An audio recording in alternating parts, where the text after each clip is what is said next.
Antes de comenzar, asegúrate de seguir Vida después de la vida para más historias reales sobre experiencias cercanas a la muerte y el misterio de lo que hay más allá. La fuente de toda la creación, el lugar donde todo es creado, en cualquier parte. Aún no me daba cuenta de que mi cuerpo seguía en el suelo. No tenía conciencia de que había muerto. Diría que fueron al menos unos buenos 4 o 5 minutos. Durante todo ese tiempo, mi corazón no latía, no respiraba. En términos médicos, eso es lo que se llama un paro cardíaco total. Mientras yo disfrutaba de esa experiencia indescriptible, había una docena de paramédicos y personal del hospital intentando desesperadamente reiniciar mi corazón.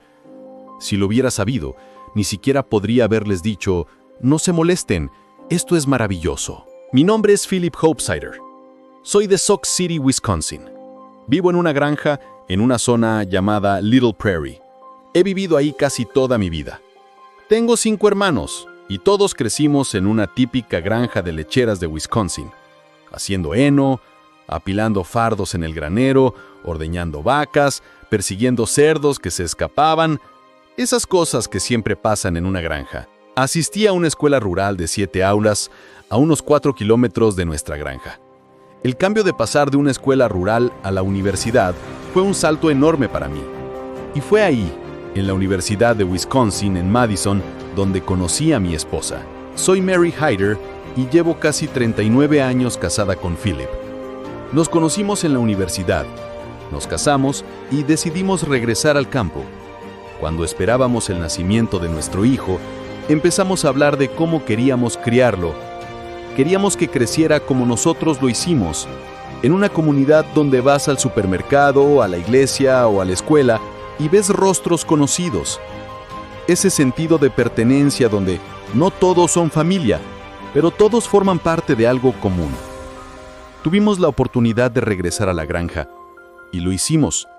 Ahí criamos a nuestros 2 hijos. Mis raíces europeas se remontan a 1845.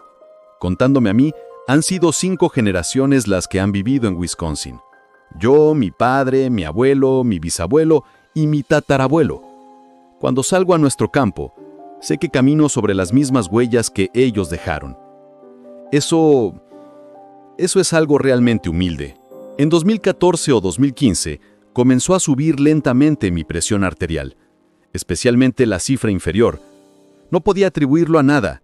Trabajaba en la granja, era activo, comía lo que consideraba una dieta adecuada, pero seguía subiendo poco a poco. Philip vino a verme por su propia cuenta.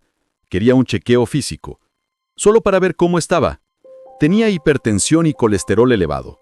Al revisar sus números, le dije, sí, esto podría llevar a un derrame. Habiendo crecido en una comunidad rural, donde conocía a agricultores que habían sufrido derrames, sabía perfectamente que no quería pasar por eso.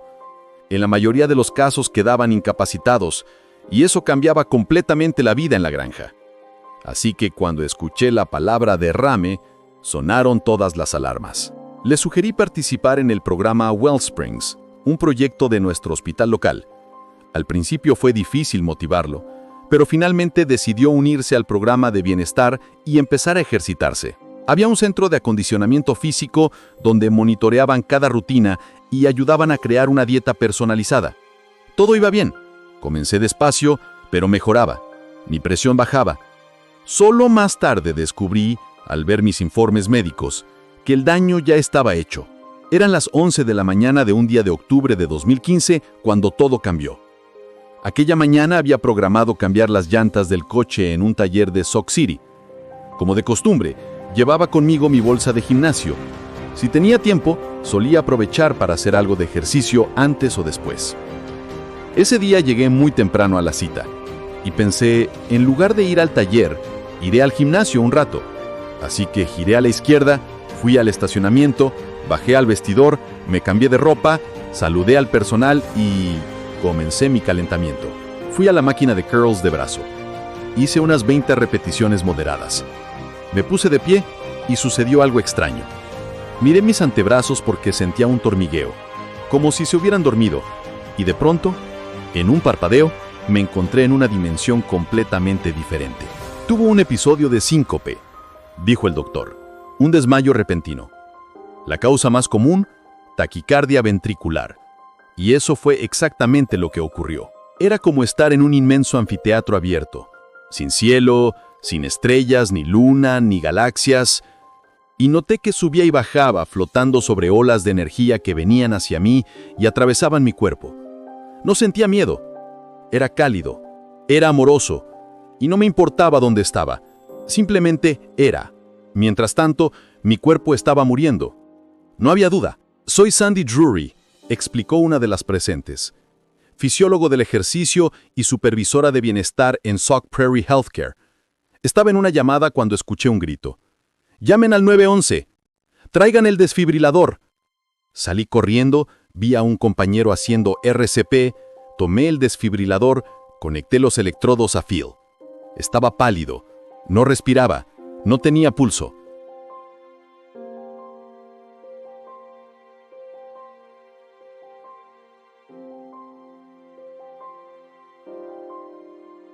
Mientras tanto, en esa otra dimensión, miré mis manos. Eran translúcidas. Podía ver las ondas de energía atravesándolas. Era como ser lavado por una corriente de amor líquido. Y entonces la vi. Una esfera dorada, enorme, pulsante, que llenaba todo lo que alcanzaba a ver. De ella emanaban las ondas de energía. Era un resplandor dorado que irradiaba amor total, bienvenida y aceptación. Era como mirar 10 millones de soles empaquetados juntos, pero podía tocarla sin quemarme. Aquellas ondas me envolvían, invitándome a fundirme con ella. Y ni siquiera pensé que fuera raro, solo se sentía perfecto. En ese instante, sentí una presencia, una energía que no podía describir como persona, pero sabía que era consciente. No la veía con mis ojos, pero supe que me conocía completamente. Cada pensamiento, cada recuerdo, cada sentimiento que había tenido, estaban abiertos ante esa presencia. Y entonces la voz no era un sonido, sino una comprensión directa. Me dijo, todavía no es tu momento. En el mismo instante, sentí que todo se alejaba. El dorado, el calor, la paz, comenzaron a disiparse y una fuerza invisible me jaló con violencia hacia atrás, hacia una oscuridad inmensa. Aplicamos la primera descarga, recordó Sandy, pero no hubo respuesta. Inmediatamente reiniciamos la RCP. ¿Otra descarga? Nada. Llamamos a urgencias médicas para apoyo inmediato. Yo no tenía idea de lo que ocurría con mi cuerpo. Solo sentía que algo me estaba sacando de ese lugar, como si fuera succionado por un túnel de energía fría, densa. Y de pronto, el dolor. Fue un dolor seco, brutal, eléctrico. Abrí los ojos y vi luces blancas, un techo y rostros asustados mirándome. «¡Está respirando!», gritó alguien. El sonido era lejano, como si viniera desde el fondo del agua. Y lo siguiente que sentí fue el peso del cuerpo otra vez. Habían pasado poco más de 5 minutos. 5 minutos clínicamente muerto. No podía hablar. Solo miraba los ojos de los que me rodeaban y trataba de entender qué había pasado. No sentía miedo ni confusión, solo una inmensa gratitud. Cuando los paramédicos me subieron a la camilla, yo aún veía destellos dorados en los bordes de mi visión. Sabía que lo que había visto no era un sueño. En el hospital hicieron todo tipo de pruebas, resonancias, análisis, cardiogramas. Mi médico, el doctor Kedin, me miró y me dijo, «Philip, honestamente no puedo explicarlo. Cualquiera en tu condición, con ese tiempo sin pulso, habría tenido daño cerebral. Y tú estás perfectamente bien». Sonreí y le dije, «No lo entenderías, Doc». Yo tampoco lo entendía, hasta que lo viví. Durante los siguientes días, cada vez que cerraba los ojos, volvía a ver aquella luz. Era tan real como el aire que respiro. Y no podía quitármela de la mente. Mary me contó después. En el hospital, cuando abriste los ojos, tu primera frase fue, «Estuve con ellos y no quería volver». Y es cierto, no quería. Porque allá no había miedo, ni pasado, ni futuro. Todo era presencia absoluta. De regreso en casa, las cosas cambiaron. No me importaban los horarios, los pendientes, ni las preocupaciones pequeñas. Empecé a notar detalles. la textura del aire, la luz sobre el maíz, la sonrisa de mi esposa. La vida cotidiana tenía ahora un brillo distinto, y cada vez que miraba el horizonte recordaba aquella esfera dorada. Pasaron semanas antes de que me animara a contarle a alguien fuera de mi familia. ¿Quién iba a creerme? En el pueblo la gente te juzga por cualquier cosa que suene rara, pero dentro de mí sabía que había cruzado un umbral y regresado con algo que ya no podía negar. Una noche, mientras miraba el cielo, dije en voz baja: no sé por qué me mandaron de vuelta. Y en ese momento lo sentí de nuevo. Esa presencia, esa voz sin palabras, diciéndome: aún tienes algo que hacer. Cuéntalo. Desde aquel día nada volvió a ser igual. No podía mirar a nadie sin sentir que había algo más detrás de cada mirada. Una luz escondida. Era como si pudiera ver la vida desde fuera del cuerpo, incluso estando dentro. Al principio me asustaba. Por las noches tenía sueños donde volvía a flotar sobre mi cuerpo o caminaba entre rostros que parecían hechos de luz.